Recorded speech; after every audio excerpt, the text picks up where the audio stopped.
Welcome to another episode of the Prep Coach podcast. We are back. MG, what have you got in your hands? You're cheating on Monster. What is going on? No, man, I've got the. I was gonna say, I've got the cheaper version. Man, these are. I used to drink these years, and they used to have a flavor. So what is it first? It's a Rockstar. It's a sugar-free Rockstar. Some people may remember Rockstar, which used to have different packaging. Used to have a zero sugar purple can that used to be called Tropical Guava. They've got the same flavor now, but it doesn't taste anything like that. It was basically grape back then. Okay. And anyone that trains at my gym or is one of my athletes will know, I was like begging people in check-ins, like, if you find these cans, you buy as many as you can. The BP at Monty used to have them, no surprise, right? That BP has everything. And then they just disappeared. Wow. But if anybody's looking for a more budget-friendly option, Rockstars are always like $3. And does it have the same level of caffeine? And 155. It's pretty much the same. Same A little bit cost. less taurine, but vitamin B3, B6 the same, ginseng the same. Calories less than a gram. Tastes right.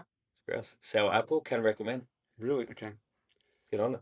I always wonder, like, how come Monster has just taken over that industry above and beyond a V, a Red Bull, a Rockstar, especially in Australia. I don't know about other countries, but Yeah, I wonder where maybe Rockstar dominates somewhere else Mhm. in Asia Pacific or the world, whereas Monster's just the Australian choice because it was sugar-free Red Bull for was it for a long for a time? long time, For a long time. and then I think Jaeger bombs ruined that for a little bit, and people wake it up. Scotty's and got a couple of those. they're like, I can't do that again. But yes, they've got the great flavor back now in the sugar-free, so Okay. Whereas can recommend. Scotty's got a Monster there. It's a white one. You haven't cracked it open yet. No. He's rocking classical. Can also let people know Coco Bello half price of Woolies today. Is it? So might be too late by the time this comes out. Yeah. But again, the IGA Monty, 2 for $8 all the time. It's because they know this. You know what, man? Yeah. Would you agree that the consensus for normally for IGAs is that they're a little bit More expensive, yeah. Not Monty Not IGA. Monty. I don't know what it is about Monty IGA. It's actually a Food Works. Oh, there you Is go. it? Okay. Well, that Foodworks is so fucking cheap, but they've got like some really Everything they have quality is products. Even their fruit and veg, we buy most of ours from there. It's from one of my clients who trains here, the Amalfis. They have a fruit shop and they actually have a couple of markets. The They fruit in there they is supply IGA and Food Works all over Australia, but their fruit and veg comes from the market. So it's like going to a fresh fruit market shop, gets delivered there. So you're paying for quality. That's what I mean. Everyone in Monty, it's just a little. It's terrible. Yeah, Don't go everyone's- there. Don't ever go there. The products are bad. Yeah. Do you know what my go-to Wednesday lunch is? You've had it with me before. Yeah, I've had it, yeah. So it's either a Paul's protein shake, which $3.49. They're crazy, right? They're like $5-6 in any service station. Are they? 350 grams of roasted pumpkin Yes. and a $3 little punnet of pineapple, which you guys just saw there. That's the potty lunch. They got the like ready-made meals or like hot That's meals. good fruit though too. Yeah. Yeah, it's Yeah, awesome. it's So awesome. good. Yeah, it's awesome. It's not like the.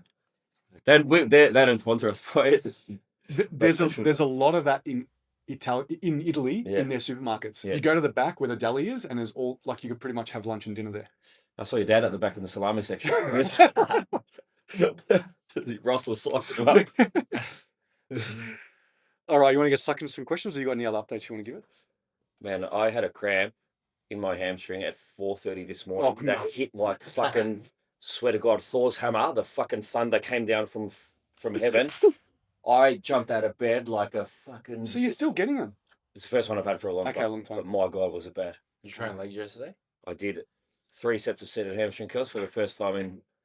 But man, I did everything right. I had a ton of salt. I had my magnesium before bed. I thought I'd covered all bases. Super hydrated yesterday. Is that leg bent in bed while you're sleeping, or is it straight? It's the knees unlocked, but I'm normally side on. There is a little bit of a bend, but it's. Okay. But my God. Is that your bad knee, or which is No, your? no, Well, I know you got. That's the good one. Yeah, it's a good one. Okay. Interesting. Any It was updates? like someone had me on a string. Like if you had to watch it, it would have just been like. It's like the exorcism. It was so fucked. Any updates, Scotty? No, man. My grass is growing at home. So is mine out of Yeah, control. it's going real good. to the point where each morning when I go outside, I look at it and I'm like, no, I'm not going to mow it yet. I just wanted a little bit thicker. I did the same thing this morning. I looked at it. I was like, yep, she needs a little bit more water. And it's just this weather. Yeah, it's 22, 23, bit of rain, you get 15, 20 mils, and then a bit of sun. Yeah, it's perfect. So Me and Talia have just started massive fairy garden. Huge. You should say. It's worth looking at. Just what does a fairy garden entail? Like, what do you put in? Fairy lights. Fairy lights, little fairy. Oh, okay. coloured stones, fairies on all sorts of little animals, plants. Yeah. I've been spray painting rocks. Yeah, I can see that. Pink stone park, man. Fucking get on it. Did you ever have to do any of that with your kids? Take out shares in Bunnings this week because I've been fucking spending. They love playing with rocks. Yes, they do. Man, I was going through Harvey's. Their beds have a drawer that pulls out. They also have one underneath. I was going through his drawers the other day trying to put some trucks away, and there's like 18 of these different types of rocks. Oh, no way. Just brings them home. But not just that, there was also just a random fucking stick that he's just like put outside. But to the point where every time we put his stuff through the wash, we've got to go through his pockets. There'll be like a paper clip. There's some rocks. Oh, there was just all different tissues, random shit. So funny. It's funny because, like, how does he walk through the house unrecognized with that in his hand, go to his bedroom and put it in his bed? He just picks up random things. Like, we were eating dinner last night and he's got an umbrella at the dinner table. He's just, where the fuck did you get that from? You and never know. Just eating and he's just swinging never around. fucking know when that plaster's going to fucking leak, man. I've told you. Just random things. Oh, that's the best. That's Yeah, awesome. it's good. All right, so we've got a whole bunch of questions, and I've kind of collated them into training questions because most of them are training related, and I'll try to put them in an order. We haven't had podcasts where we've spoken a lot about training, so this will be a good one. All right, let's start with this one. What are some of the most overrated exercises in bodybuilding, and what are some of the most underrated ones? Do you have any you can think of? Overrated and underrated? Yeah, one of the exercises I've just not done for a long time and stopped programming is like cable rope pull-throughs. Oh, yes. I haven't done them for years. Yeah, I went through a phase with them. I think I found a way to get some good activation and stretch, but then really overloading it was start to get to a load where it's pulling you back and it starts to become ineffective. And you can use your body weight against it. Yeah, and then I was like, why aren't I just fucking hip hinging in a... Yeah. Like, I'd rather do a good morning on a V-squat. Yes. Yeah. Than the cable through the legs. And that's probably the only one that comes to mind as a real standout. It was just like, no, we're not doing that anymore. Yeah, so if anyone doesn't know, it's a cable pull-through is where the rope is between your legs. You step forward and you kind of hinge back and you thrust forward. Yeah, it's like a standing hip RDL standing hip thrust kind of deal. Yeah. Yeah. Scotty does a lot of them, don't you, Scotty? I've never ever done. Yeah, you've probably never done them. That's... I'm not surprised. I know what they are, but yeah. Anything that would have been at the top of my list of the most pointless exercises to do. Any other ones that are I can just think of underrated. Underrated? Yeah, go. And this is a combination of you in the early days, definitely Benny Lustig, maybe from the same path. Fucking isometric holds for elbows, man, and knees as well, like wall sits, like off for your tendons in your arm, in your bicep, like tricep hold. Oh, like tricep holds, yeah. Bicep holds, wall sits, same thing, but more for like a rehab or preventative. Yeah, even like a pre-session thing. Okay. Yeah. The only time I feel like I haven't had my elbows playing up is when I was doing them religiously, and it was more when I was doing the push down holds. Yeah, okay. It's like 30-second holds 5 times before a push day, and similar on a bicep, like maybe 3 or 4 for 20 to 30 seconds on a pull day. Yeah. Actually, on that, I've got one that's underrated, and I really really like it. Is a single arm skull crusher with a dumbbell, but leaning back on an incline bench. Because for me, that's the best. You can get that arm all the way back, get a really, really good stretch. You don't see a lot of people doing them. No, you see people doing them wrong. You see this. And it's like, if you think about that as a skull crusher, right? Yeah. So now stand up. You're doing that. You might as well just do a push down. If you're not taking the extra stretch, Yeah. there's no point doing it. But what you're talking about is the arm goes all the way back. You send that motherfucker and Stretch you open that as much as you can. Yeah. Yeah. So like he sits on an incline bench with his ass halfway up the top. Yes. So that he's got more stability, but he can fucking throw it way back. Yes. Yeah. On a flat one, I'll just make sure that I can almost get the dumbbell to the floor. Yeah. But heavily underrated. Yeah, it is. Any that you think are under or overrated? No, I think they're all like I think a lot of the times it comes down to how the movement is executed. I think for a lot of lagging body parts, so many people probably underestimate the advantage of performing something isolaterally or unilaterally. So you're doing it single arm. So it's like if I want to focus more on arms rather than doing, say a dual low pulley curl, if you do it single arm, Yes. and if you treat every rep using an analogy like you're trying to rob it for as much as you can, and you're so precise trying to bullseye it, like watch your progression strength wise go up, but also watch your tissue grow as well. So I think unilateral movements and to touch on what he said, the primers and using isometrics, I think they're really, really invaluable because a lot of people focus on wanting to get bigger and they're doing a lot of volume, but I think you can't ask and ask and ask from your body without giving back. And so focusing on strengthening the tendons so that as the muscles are also getting stronger, the tendons and the connective tissue is as well. So that when you are moving more loads and potentially more volume, your body's still in a position to actually tolerate it because the most optimal amount of volume is the volume that you can create a stimulus, but you can equally recover from. But if you're constantly training hard and then you're just banged up and you've got tendinopathy, your elbows are sore and you can't train arms for 2 weeks, then you're sidelined. You start making I'll give you another example that probably most people would never have done and never have thought to do. And I'll use Chloe as an example because she went through the same back injury that I had. Mine's, slightly flared at the moment, but hasn't gotten back to where it was because I brought this in straight away. And this is an isometric hold in the glute ham raise in back extension.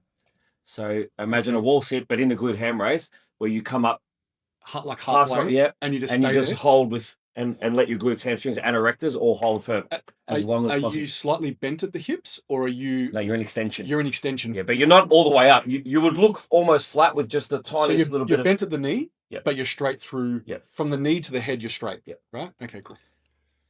Okay. So one of the tests that Ben will get you to do when he's seeing if your back has progressed is actually put you on his table, tie you down with like a ute cable tie, and see how long you can hold in one isometric hold in back extension for almost like a Nordic curl, like a hold, but probably more erector focused than hamstring focused. Yeah.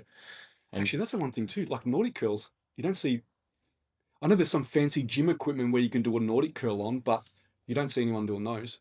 No, and I really like. We've obviously got the hyper machine. I like using dumbbells for hyper extensions, but also isometric holds on those as well. Okay, it's funny. You come over these, underrated exercises when you've gone through injuries, or maybe when you've gone when you're maxed out an exercise and you're like, this is rubbish. Like the pull through. I guess if a newbie did it, they'd be like, oh yeah, I can feel this. For sure. But then once you get super strong, you're like, what do I do now? What do I do now? What am I doing with this? This is useless. Yeah, it's not to say that it doesn't create some stimulus. It's just I feel it's very limited. Yeah. And it definitely looks strange. Yeah. Hello. Yeah, it's funny because you're big on Chinese social media now. Oh yeah. So you'll probably see a video come out on Chinese social media this week, which is basically it's me explaining why Chin Chin is currently doing calf hip thrusts. Right? Okay, yeah. Because she's come back from a back injury, and she did a video of her doing some, and she got a lot of like, they're fake. You're not even doing real range of motion. So she asked if I could do a video explaining the reasons why we reduced her range of motion. Okay. Brought her load back and really slowed things down and just focused on her getting that pelvis more glute activation, more time under tension, a higher rep count, and she comes off it and she's absolutely cooked. Yeah. So again, that stemmed from coming back from an injury. Also with hip thrusts, like it's all mostly contraction, that movement. When you drop down in the hip thrust, you're not really stretching the glutes. Like you're not going, that movement is not about massive range of motion. It's about that top contraction, really. Yeah, and force and peak leverage. That's all it is, right? It's not about, if you really wanted to get full stretch out of the hip thrust, you should probably do like some kind of deficit hip thrust where you go all the way down and your feet in the back are elevated and you drop below the floor in a deficit and you come back up if you wanted to get some kind of range of motion or stretch out of the glutes. But that movement's not for stretching the glutes. And man, if you look at, where most injuries happen when hip thrusting, everyone's thinking about the wrong side. Everyone's happy to like lock the fuck out of it and go into, how many people go way too far past and go into too much extension and actually they're like, oh my God. But that's exactly the same with an RDL. People are so focused on leaning back and hyperextending rather than pulling the hips through and extending. Yeah, for sure. And that's why one of the biggest, if you're talking about an RDL or a deadlift, and this is something that I always hound my athletes on, you should be locking at the knees. And that's why if you ever go to a powerlifting comp and you see someone lock out and then they'll get red lights, they'll go, well, what was wrong there? Didn't lock at the knees, because otherwise you can hitch. Versus if you're true, 'cause you like can- if you're in this position and then you're locking at the knees, if you want to lock out, you can try and lean back all you want. So you've got to pull the hips through to block out. You got to do that. Yeah. So, and again, it was when I was thinking about what I was going to say on this video for Chinese social media to make it easily translatable, but everybody's quick to be able to say it's not right, but you really have no context. You don't have any idea as to why, where that person's come from. What's their goal? Like, is it even relevant? Like, everybody thinks everybody's a bodybuilder, but some people do have different goals and are trying to maybe be a little bit more functional or a little bit more sport specific. So to think that you can watch one video and say that's absolutely wrong, and it happens all the time, right? It's like keyboard warriors 101. Yeah, but of course. sometimes just finding out a little bit more information might serve you well. Yeah. When is a machine actually better than a barbell or a dumbbell, and when is it not? When you're first learning how to train. Using machines or barbells and Using dumbbells? machines, because when you first come into it, there's a massive element on any exercise of skill acquisition to think that if you, and this is one of the things that used to, I'm fortunate enough, I don't train at a commercial gym, so I don't have to see this shit, but I remember when I used to go to the Health and Leisure Centre, and I remember I was there one day with Jen, and there was someone who'd come in for their first PT, and there was a personal trainer who was laughing about how she's not going to be able to walk tomorrow and they're going to be so sore, and he had her on a Bosu ball trying to do a single arm dumbbell bench press with a weight that she could barely lift up. And in my head, I'm like, and she's right near a window. I'm like, the dumbbell's going to go through the window and the ball's going to fucking fling up. I'm saying to Jenny, just be careful because this ball's probably going to fling up. And I reckon at least 3 times in a space of 10 minutes, the ball's fucking going everywhere. And he's like, you'll get it. As opposed to put her on a machine bench press and get her to learn that movement pattern. And you get better at it by doing high volume and just repetition. And then once you've clocked that, then you can progress to, maybe using a barbell bench press, and then introduce a dumbbell. So there's levels to it. It's like when you're going to teach someone to squat, you don't just stick them in a squat rack and teach them to squat. Well, let's use that as an example. Blocks. Right, let's use that as an example, right? If someone's never squatted before and you've got all the equipment available to you, what would be the first thing you do? Because I know from a strength and conditioning perspective, if you went into one of those gyms that had no machines, the first thing they're probably going to do is get you to do a goblet squat, right? Even before that. So for context, this is a perfect example. Chris, if only he's here, he can answer it. He's got a lady's coming in tonight, strength seeds, a lower body session, and this person's coming in, hasn't trained before. And even if they have, I've done whatever, I know how to squat, cool, show me. Yep. We audit everyone. So when they first come in order for you to progress to using a barbell, you have to demonstrate that firstly you can perform a bodyweight box squat. Once you've done that, you have to show me that you can perform a bodyweight air squat.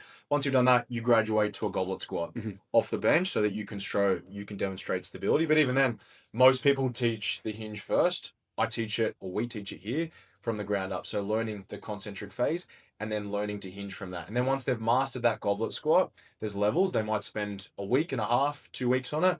Now you're ready to stick some load and axial load. And that's why a lot of people are better if they learn how to goblet squat or front squat before you back squat them. Technique's so much better. Versus if someone has a preconception of how something should be done and they're very set in their ways and their mechanics are shit, you've just got to strip it back and start again. So is there any way that you would go to a machine first?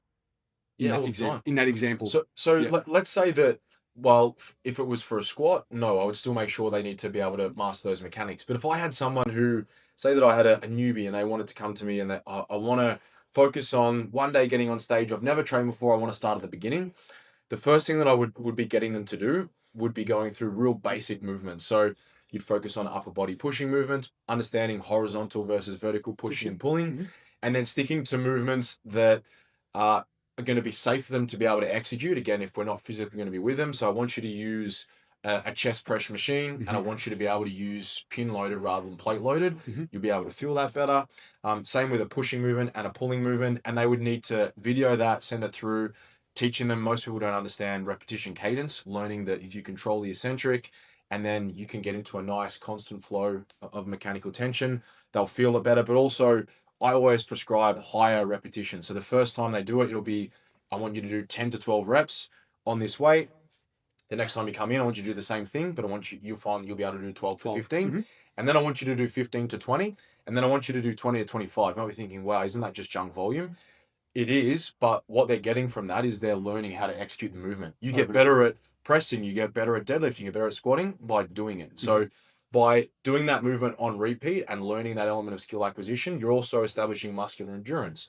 And then once they've gone through that phase and almost at a point where I've done a lot of this, and again, the weight's not very, very heavy, but then you can start to focus right now, we're going to work between, say, the 10 to 15 range, and you can start to load it. And then once they've mastered that, now you've graduated to now we can open up your scope of exercise. Instead of you doing a machine chest press, we're going to go and try a barbell bench press or a dumbbell bench press. Yeah. And then you progress from there. Because also too is as you get stronger in a movement, you then have to learn what breaks down first as well. So you might graduate them to a barbell squat, but then once they get strong in it, they're like, okay, I actually need to learn how to do specific things because my torso's dropping. Yeah, my torso's dropping or something like that. So you're constantly learning. Just because you've now started barbell squatting doesn't mean that you've mastered it yet. Of course, yeah. Which again, you might be unbelievable with the dumbbell goblet squat. You might be able to dumbbell goblet squat a 50-kilo dumbbell. Then you go and put a barbell on your back, and it just feels really foreign because you haven't had that kind of axial loading. So again, you teach them from the ground up, squatting to a box, master that, and then you build from that. But if you spend time, and I have a philosophy with everything: save time, save money, do it right the first time. It's the same with any kind of movement. If you just take the time, and again, if there's more emphasis on the cadence of an exercise, so taking your time eccentrically so that you can maintain mechanical tension, but also so that you have stability. How many times do you see someone try and do a 1 rep max in a gym and they drop really quick and then they're trying to fight tooth and nail and their back's just screaming like Also, all the time. Also too is knowing or using tempo or cadence, you get to learn mind muscle connection as well. Because if you're just rolling and throwing it backwards and forwards, you're not feeling anything. Sure. You're just going A to B, right? And you're also establishing trunk and core stability, which is going to be, one of the key pillars for you to be able to progress on any movement. Because whether it's pressing, whether it's pulling, whether it's a hinge or a squat, whenever you're moving a decent amount of load, you need to have core and trunk stability. And if you don't, then that's a lot of time where you'll fall away. Do you ever find, MG, that once someone's mastered a movement pattern, then you will always go for a barbell, a dumbbell, or a machine from that point onwards? Like that's the most effective. Oh, as in when I'm teaching it, or for that specific person? For that, once they've mastered it. So they've mastered the squat. Yeah. So they know how to use a machine, they know how to use a barbell, they use a dumbbell. What would you do with them from this point moving forward? If they were a bodybuilder, would you be like, okay, machine's most effective, do a hack. I don't care about barbell anymore. Again, if I'm thinking about a bodybuilder, probably like the only thing that doesn't come away from a barbell for me is anything that's hip hinge related. But like squats, I tend to like phase in and phase out. Barbell squat? Yeah. I just think for a lot of people, and going back to his example, and we get a lot of gym pops at our gym, like probably the most common thing that we get in. And same thing, it's a couple of weeks minimum before somebody's moved from, let's just say they've done, and shown their ability to squat. They're still on a dumbbell goblet squat for weeks, man. Yeah, okay. And then where I've seen good success with utilizing both is, and this has been really effective for like the older generation and people that have come in and are new to training in, say, the 50 plus age category, is going through that first 2 weeks, learning the skill, and then starting to learn how to barbell squat, but using a hack squat, using them both. So they train 3 nights a week, and we'll barbell squat on one and hack squat on the other, because as they're hack squatting, they're starting to build up a good amount of strength. And then the next time they go back to the barbell, they're a little bit better at the barbell squat as well. So makes sense. Kind of using both of them, but not just sticking to one. Yep. And then again, depending on how often somebody's training, what their goal is, I would, typically opt for machines, being, that bodybuilding is most of our if you're client's goal. Try and look at what's going to be most effective for targeting a specific muscle. Yeah. And I just think about people's ability to get uncomfortable in a movement pattern like a squat and really, really push it to failure. I think a high percentage of people are going to be more willing to do that on a hack squat, or a belt squat, or a squat than a barbell squat. There's just that added level of fear of like the bar's going to true failure when you're at a decent weight and a decent amount of strength. Yeah. You got anything on that? Yeah, and you also need to factor in the stimulus to fatigue ratio. Like if you're talking about, if you do a 200 kilo barbell back squat, the amount of systemic fatigue that you accumulate that versus do 200 kilos in a hack squat, it's completely different. And also know that, if don't come out of that, it's all right. I'll just take the plates off and I'll re-rack it versus on this. It's going to make a really loud noise. And again, once you get stapled, it's fine. And it's happened many of times in the cell there, but it's again, if you're looking at the entirety of a workout, if you program someone to heavy barbell back squats, the likelihood is they're going to be a lot more systemically fatigued when it comes to their next exercise, the remainder of the session, versus you might be able to give them 2 on that and it's a different, or on a belt squat or a pendulum squat or a V squat. Yep. Yep. What's the best way to balance a physique when you're naturally dominant in a certain muscle group? So say, for instance, sometimes we'll get females where maybe they've been athletes growing up as a kid and they've got like these massive quads, but then their glute development is not as much as what you would want to balance that out. How would you go around if you were to program for someone like that? Yeah, and as an example, like you can pick up another example if you want. Yeah, like a rare case is like, do you remember when I started with Taylor? Mm-hmm. And she'd had some boxing in her background. Okay. So she actually had massive dominant delts. Yeah. Which is pretty rare for starting with a female athlete. So of course, again, it was just around volume allotment for her lower body. She got a lot more lower body volume. We still trained delts, but it was probably at half of what her lower body volume was. And then as things started to catch up, it was just continually adjusted to now where we train everything pretty normally. On we train 4 days on. 4 days, a 4-day program. Yeah. How about you, Scotty? Yeah. We can get into like specific amount of. We did a Prezzo. Good Prezzo at the retreat that was around how much you would put into a certain muscle group. What's the norm? And then if something needed a little bit more, how much above the norm would you go? Yeah. So maybe you can go to that. I guess also too is like that specific example I brought up is an interesting one because for females, they've got dominant quads, but they need to grow their glutes. Sometimes there's exercises where you would say the exercise is maybe quad dominant, but you turn it into a glute dominant exercise. Yes, by maybe changing the foot position or changing the angle of the shin, those kind of things as well. So I think exercise selection is really, really important. But also too is not being scared to not train that muscle as much as what you think needs to be trained to even maintain it. I know you've spoken about how much volume something really needs to even just maintain that muscle. But if someone had really, really dominant quads and you didn't really give them a leg extension, a squat or anything quad dominant, but your glute movements had quad activation, it's probably enough to maintain the size. Yeah, like a leg press or... Yeah, like maybe you gave them like lunges or step ups or step downs, but you made them glute dominant, but the quads are still getting some pressure on them, of course. So and it's the same reason why you don't need 35 sets on your biceps per week, because if you're pulling reasonably hard, you don't really need that. Should first timers train differently to advanced athletes in terms of exercise selection and structure? I know we kind of touched on this a little bit. If you're a fresh beginner first timer, yes, of course, you need to learn the movement patterns. But let's just say that someone...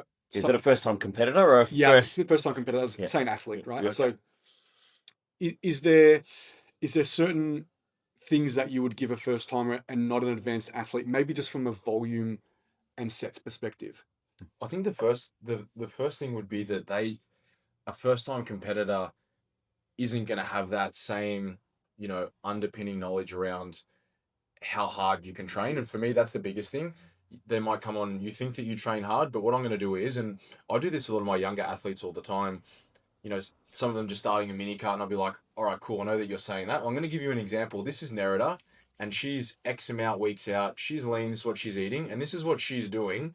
And she's still working, doing all of these things. So, and the reason that she's able to do that is because there is a certain state that she will tap into. She leans into that sympathetic branch and of the autonomic nervous system. And so as a result of her doing that, she's able to take her body to that place. Now, if you want to be able to do that relative to how strong you are, you also have to be willing to do that. And you've got to get comfortable being uncomfortable. And I think too many people, and it's understandable, you're on a leg press and your legs are screaming, but when you watch, that's why I speak about filming your sets, watch it back. If the velocity of your concentric rep, so the speed of that concentric rep, if that looks exactly the same on your last rep as the rep before that and the one after that, not saying you're not in discomfort, but if you're talking about where proximity to failure lies, you're probably not where that is. And very, very, very rare, I would say never, do I ever have a new athlete that you work with and it's like, intensity is perfect and they understand all those things. And it's not their fault. It's just that there's levels to this. And that's why you know what you know. Yeah, exactly right. You think you train hard and then you go and You go and train with someone else, you're like, wow, you see someone, they really train hard. And I think even then when you think you train hard, every year there's a different layer to it. At least I think so. You know, you might think you're training really hard, and then you'll see a clip of someone doing something crazy, and you're like, Tim's wow. on a hack squat at So okay, I want to. The question's not going this direction, but I'm going to take it in this direction for 1 second. How do you know if you're training hard? Do you need someone to look at you and tell you, or is it like a self-assessment and being honest? Like, how do you really know if you are training hard or not? Is it based on progression in the gym? Because you can progress in movements but not be training to your max, right? I think if it's honest progression, again, you'll see athletes that are progressing and their logbook looks good. All right, cool, video that. Yeah. So when we look at the cadence of those reps, they don't look how they should look. I want you to run it back at, say, 10 kilos lighter. And I actually want you to use a metronome, and I want you to make sure that the negative is this. And this is what it said looks like. And it's like, okay, cool. Actually, couldn't get prescribed reps. So in other words, you're telling them, right? Well, on exercises that I'm looking at. Yeah. So firstly, to rewind, progression, honest progression, looking at the logbook, that's definitely a factor. But also looking at concentric cadence. Mm-hmm. To be honest, just looking at repetition cadence, because you could have someone, if you have a rapid eccentric followed by a rapid concentric contraction. So if anyone's not following along, eccentric meaning when the muscle is lengthening, and concentric when it's shortening. So if I'm squatting down, that's the eccentric. If you follow a rapid eccentric with a rapid concentric, you create elastic energy from that, which contributes to that concentric contraction. So you see someone on a leg press and it's banging in and then it's banging out. How many times you hear the leg press banging onto the machine? And it's like, that's not honest progression. Versus if you do that with a 2 second negative and then again drive out of the hole, you should see, if you're training hard, there should be a decline in the speed of that concentric rep. Okay. And if there's not, then mechanically, you still have more to be able to give. You're not close to where failure lies. So if someone doesn't have a coach or doesn't have someone watching them, then would the advice be you need to film what you're doing? 100%. Right? And you need to see the speed of your reps, making sure your form and everything else is great, but let's just say everything's on point. Then really you're looking at the speed of your rep to see whether you are training hard enough. Yeah. I know when I record myself, sometimes when I'm doing the reps, I'm like, this seems slow. But then when I look back, I was like, it's actually not as slow as what I thought. Like, it actually looks pretty fast in the video. Without a doubt. Yeah. How many times that happens here, right? That'll be the first thing that anyone who hasn't done it and now listening to this does it. Yeah. You'll get to like where, let's say it was a 10 was where your max was. I bet your ninth, the way it felt and the way it looked, you'll be mind blown. Yeah. You'll be like, that felt like a grind, but it didn't look like a grind on the video. Yeah. And that kind of feedback, even watching it in between sets, say that you have 2 top sets and you were meant to get between 8 to 10, right? And then you look at it and you manage to get 9, and then you watch it back, you've got a 6-7 minute rest, and you're like, there's no way, that was definitely within, 1 rep of failure. And you watch and you're like, it felt really heavy, but it still moved pretty much the same as rep 7 and 8. So in reality, when you jump back in and you do hit that 9th rep, you're like, even though you felt like that was hard, it wasn't, and you need to find 2 more. Even if you only grab 1, because if you don't, you're just going on, that felt hard, so it must have been hard, and that's where my ceiling lies. Do you know how I teach intensity to Gen Pop and new people? Is that exact example. I make them do what they think is a hard set, and I'm like, I want to record it to talk about form, but I'm literally recording it to talk about intensity.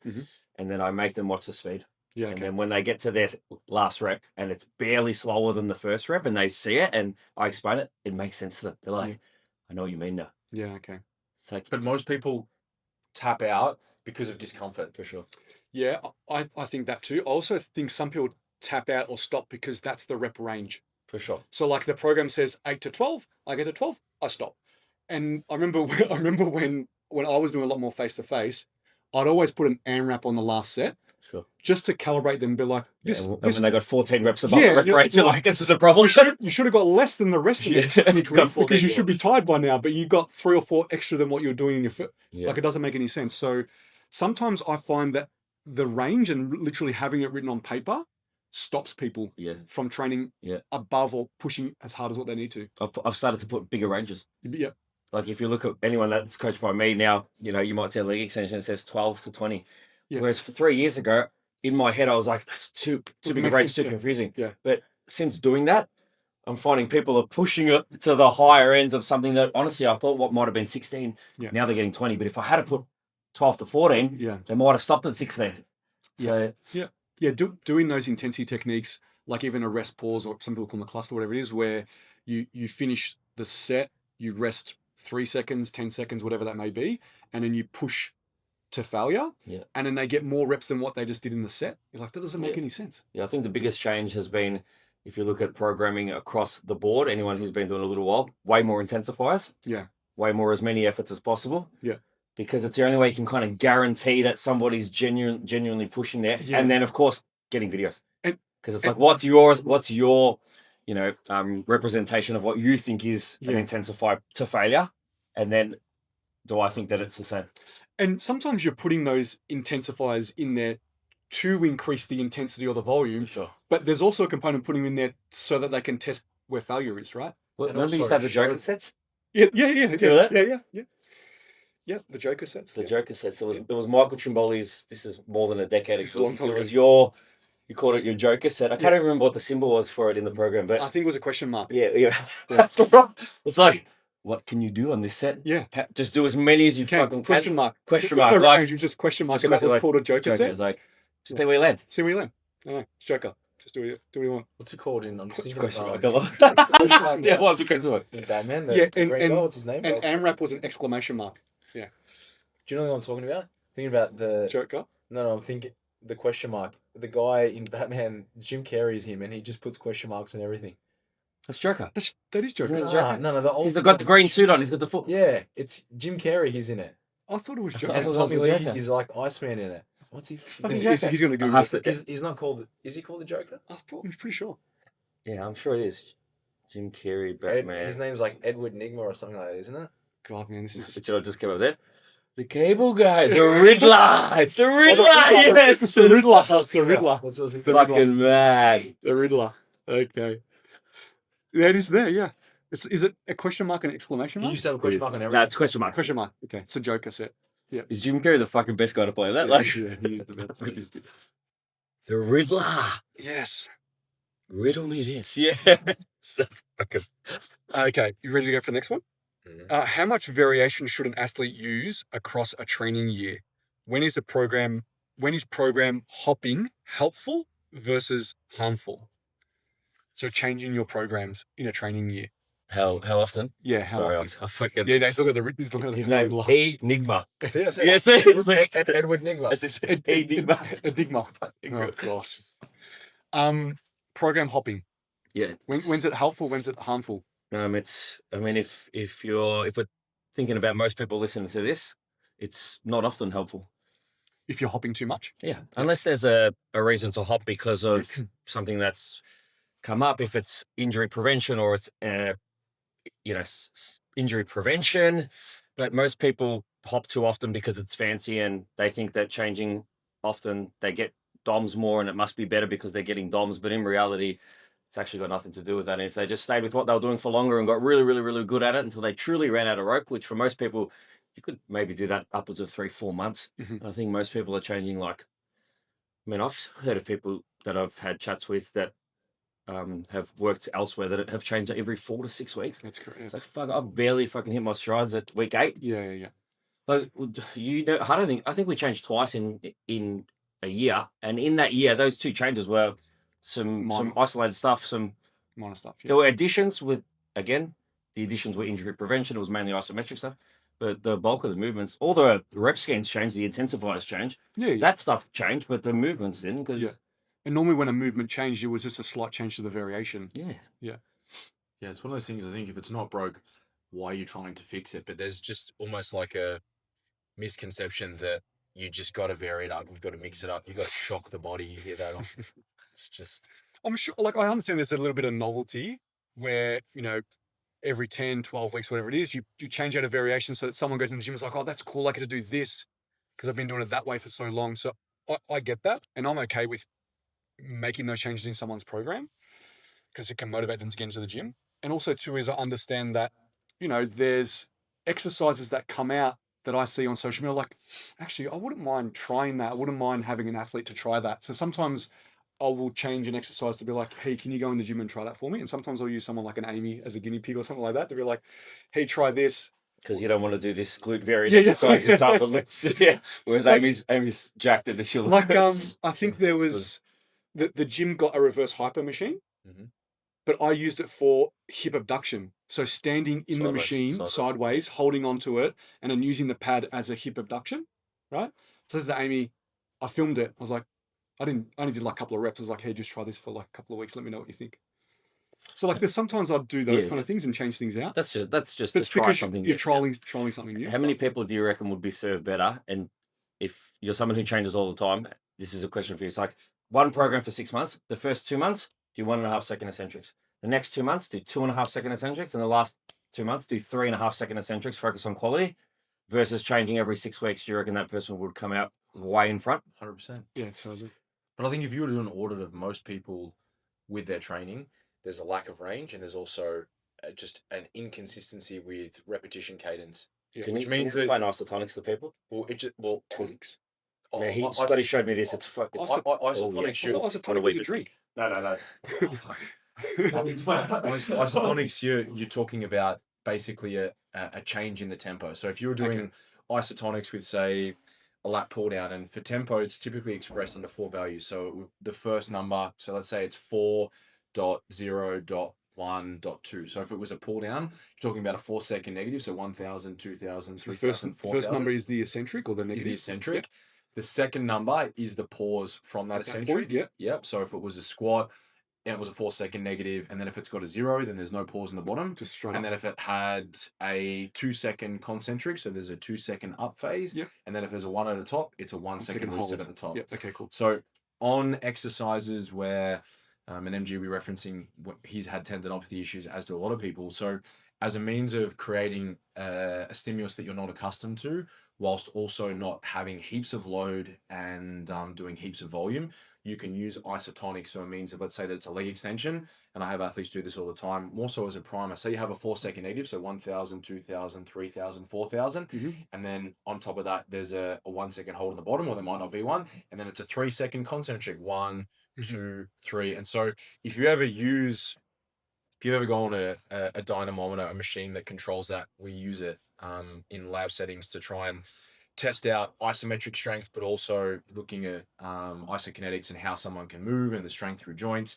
But if you do that or replicate it on a isolation exercise like a hamstring curl or a leg extension, you are able to get a crazy amount of stimulus, because you think about each repetition. If you're going a 4, 0, 2, 1, you've got 7 seconds for each repetition. It's a long time. So if you got someone to do 10 reps has taken you 1 minute and 10 seconds versus you got someone to jump on there and doing 10 reps starting like 20 seconds. Yeah.